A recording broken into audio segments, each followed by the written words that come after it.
You have this opportunity to leave now. If you do not, you're going to be placed under arrest. That was the sound of police at a protest in New London, Connecticut, warning protesters who were blocking access to the engineering complex of General Dynamics Electric Boat in New London, where nuclear submarines are designed. 9 of the activists were arrested and charged with criminal trespass last Monday as they held long banners spanning the entryways to the plant, which blocked cars carrying employees from entering the facility for the morning shift. The 24-foot banners read, "Building nuclear weapons is illegal. Abide by our treaties. Stop building weapons of mass destruction." At each of the plant's entrances, Article 6 from the Nuclear Non-Proliferation Treaty was wheat-pasted on the driveway. That treaty, ratified by the U.S. in 1968 and effective in April of 1970, commits the signers, including the United States, to nuclear disarmament. Not only has the U.S. not adhered to the terms of the treaty, rather, during the last year of the Obama administration, Washington announced a $1.5 trillion plan to upgrade its nuclear arsenal. Mark Colville of New Haven, Connecticut, and Ellen Grady of Ithaca, New York, were among the group of protesters arrested last week. They and the others are members of Atlantic Life Community, which has been protesting at submarine christenings and launches since the 1970s. We spoke with Mark and Ellen via Skype this past Sunday. Mark? Thanks. We've been gathering regularly for decades now, planning and carrying out actions, designed to address the unbridled war machine that the United States and the Pentagon has become. And so we've been at this for, as I said, for decades. Really has roots in the Berrigan's, Catholic worker movement, and other, movements for peace and justice. It's all kind of oriented towards making the connections between, injustice, poverty, oppression, and war, and especially this massive theft of resources that is represented by the entire nuclear program, which is illegal and unconsented by the people of the world, and especially in the United States. Anyway, so we've been trying to organize around this for many years, and during the Obama administration, Obama approved this unconscionable $1.5 trillion upgrade of all the nuclear arsenal in this country, and over the course of 10 years. It amounts to spending $100,000 per minute on nuclear weapons, which again is just an abomination. And so a big chunk of that is being spent now in building a new class of submarines, of nuclear submarines in Groton, Connecticut, at Electric Boat. So we addressed. There's several $1 billion. Ellen might know the cost of this particular weapons program. Anyway, we carried out an initial action shutting down the entrance to the engineering building.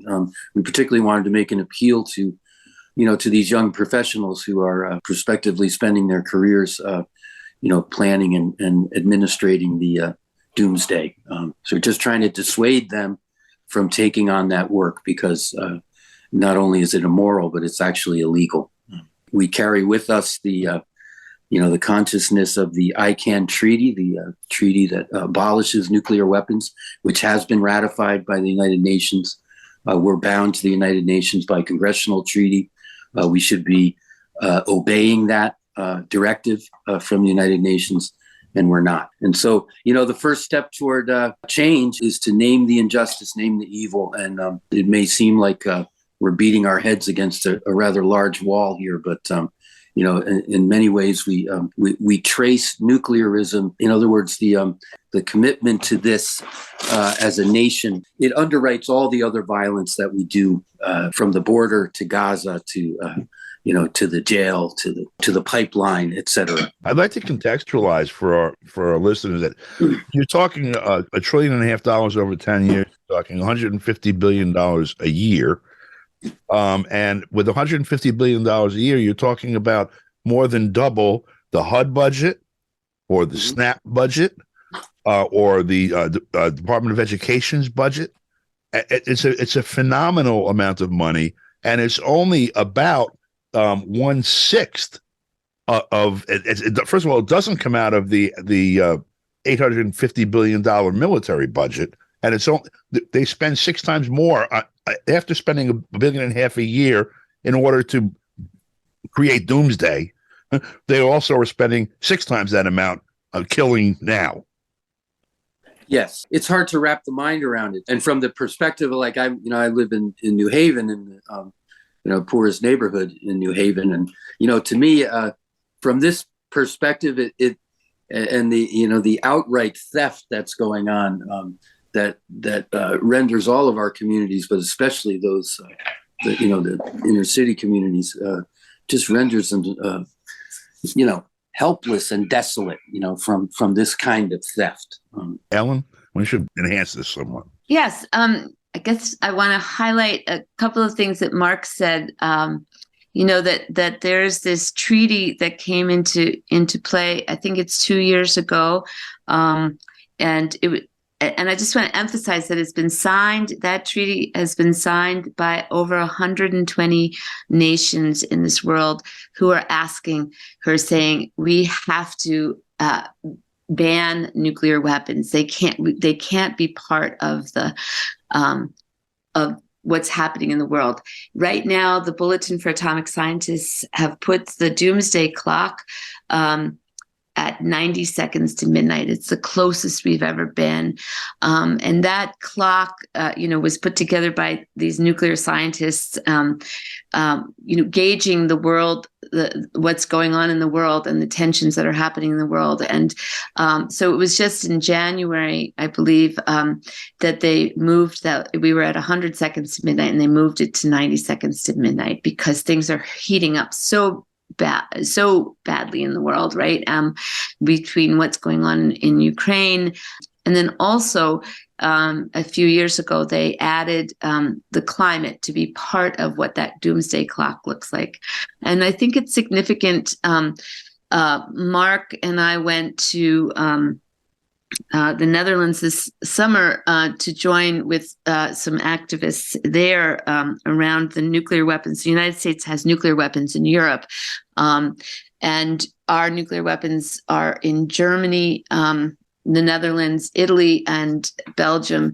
Of course, the Europeans are not happy about this. And so anyway, there was this peace encampment. So Mark and I were part of it, and it was really wild to be right at this base for a week and to hear these planes taking off and landing and taking off and landing. And they just, first of all, just overpower the sound. It's just like so loud. And but if you think about it, all of the fossil fuels that are burned just because of that practice that they are doing daily, except on the weekends. Apparently they take a break on the weekends, but it was really quite an example of what we're doing in terms of preparation for war and the end of the world. Like if we use these nuclear weapons, it means nuclear winter. And I think most people don't even keep that in mind. And nuclear winter is basically, with this, with the use of these weapons, all of this stuff goes up into the atmosphere and creates this cloud. And, we've just this summer here in Ithaca, New York, where I live, experienced for the first time ever that I remember the smoke coming down from Canada, and experienced what it was like to have our air filled with smoke. And you couldn't go outside. You couldn't let the kids go outside because the air quality was so bad. And that's just like a little drop in the bucket of what it would mean to have nuclear winter, which would then create this cloud over the earth that then would create this massive die-off of our crops. And the ramifications are so huge, and the fact that we are committed to them, even though in 1970 we signed the Nuclear Non-Proliferation Treaty, and the goal and the main theme of that treaty was that the nuclear nations would work towards nuclear disarmament. That was 1970. And here we have Obama committing ourselves to $1 trillion over 10 years to build a whole new arsenal. We already are sitting on all these nuclear weapons, and we're going to build a whole new arsenal of nuclear weapons. And with, as you just pointed out, that is such a theft from what is needed in this country. And to mine this stuff and to produce it, it is toxic for our earth. It is toxic for the communities, and mostly done on indigenous lands. And we have these open pits of uranium pits that have never been cleaned up in the southwest of the United States. I mean, just talk to some of the indigenous people from those communities, and they can tell you the devastation that they have experienced.